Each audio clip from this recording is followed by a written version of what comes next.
not a totally easy, straightforward match at the end, I guess, but it must feel good to get through it, especially after Australia. Yeah, I mean, yeah, absolutely. It was an opportunity right away to play him again and sort of erase it to some extent from the memory as the season moves forward. I don't think we both played very well tonight. We both struggled with the conditions, the balls. I think it's tough to get a hold of them, the right way with the right spin. But maybe as you move along in the tournament, hopefully it's going to get better for me and for any player. But it's one of those matches you're happy you're through, and I was happy it was over. Roger, is this year any different than a lot of the players have been talking about conditions? Is it specific to this year, or is this an Indian Wells thing where you just have to get used to playing here?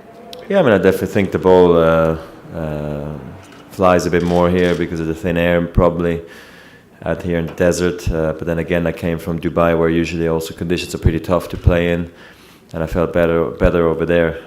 I feel like I also have to do quite an adjustment from all the tournaments I've played in the last sort of 5 months. Conditions all felt a little bit faster, where the ball comes to you a bit more often.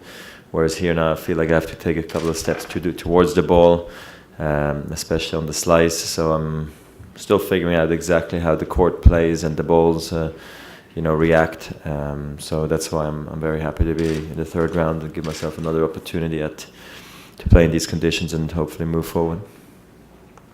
Timea Vichinsky is another Swiss, obviously she's on a 15-match winning streak now, and she said she felt like she got to feel like 10% of what you felt in your 04-07 stretch. I mean, what do you make of her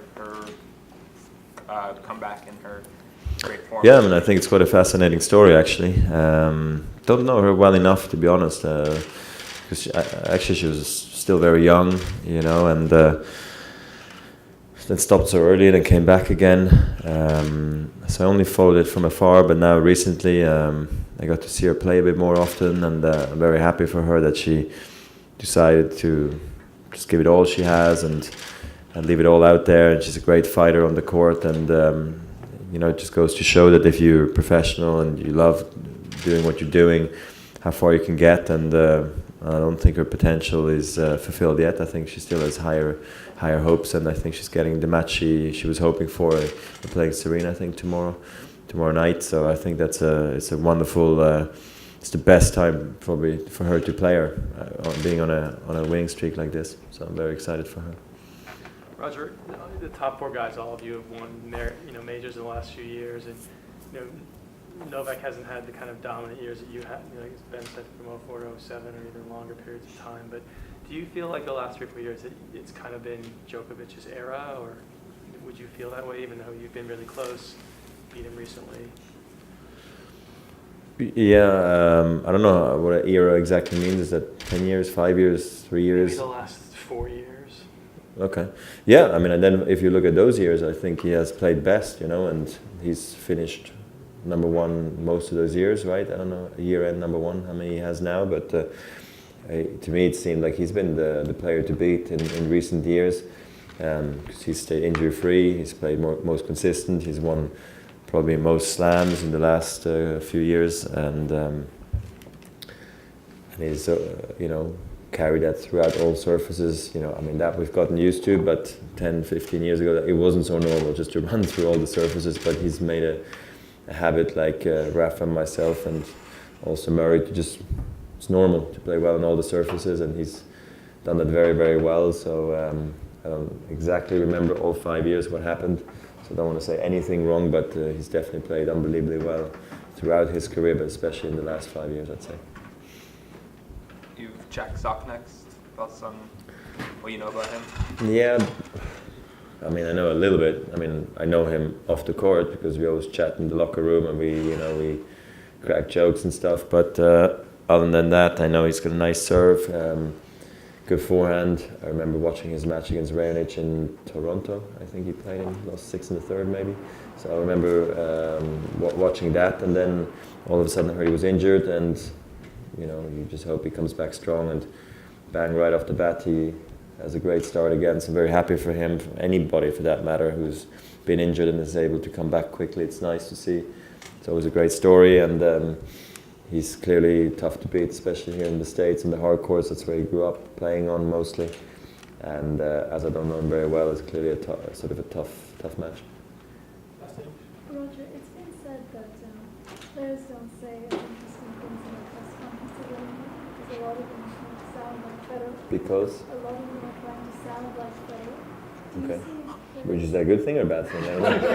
well, everyone's a lot more similar now. So do you see players trying to copy what you say? Not really, no. I mean, honestly, I don't follow press conferences, but I guess the scrutiny of the public eye maybe can be pretty tough. Whatever you say can be analyzed. Maybe it doesn't sound like much here, but it might be like a big deal in your home market or in your home city, or so you're always very careful at times. And for some, I guess it's quite a burden, you know, just to come here and sit here and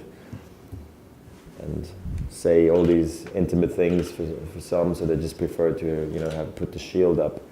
I tried really not to have that too much and be somewhat open and honest about the press conferences. So I also enjoyed them to some extent, and I also feel like I give the fans a story, and maybe you guys as well.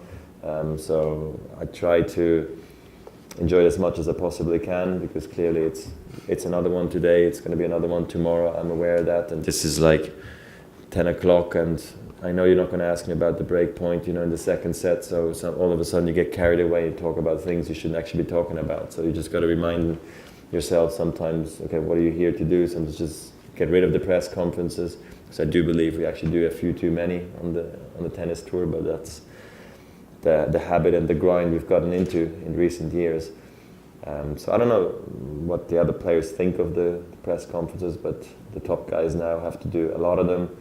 And sometimes you're not maybe that inspired, but I try to get up for it and motivate myself when I come into this room, I tell you that. Roger, one thing that Sloane Stephens had said earlier was that she had gotten into some Twitter battles with Serena Williams' fans over the last year. What is your social media policy in terms of interacting with the public? Do you simply use social media to get your message out, or do you have a lot of interaction back and forth with fans? How do you feel? Yeah, I mean, I feel like I try to give them a different insight. It's a different way to be able to communicate with them.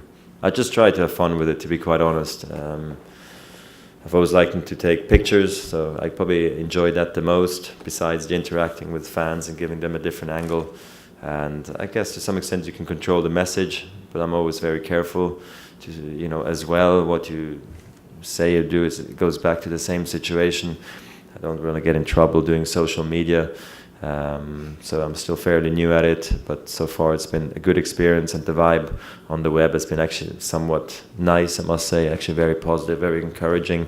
I thought it was a much tougher world out there, so I guess you got to use social media, Twitter or Instagram or Facebook for that matter, the way you feel it makes sense and makes you happy. I mean, I don't want to go crazy on it and just follow all the things, because I have a life. I want to spend my time with my family, with my friends, and not on the phone. So it's a fine line, but no problem for me.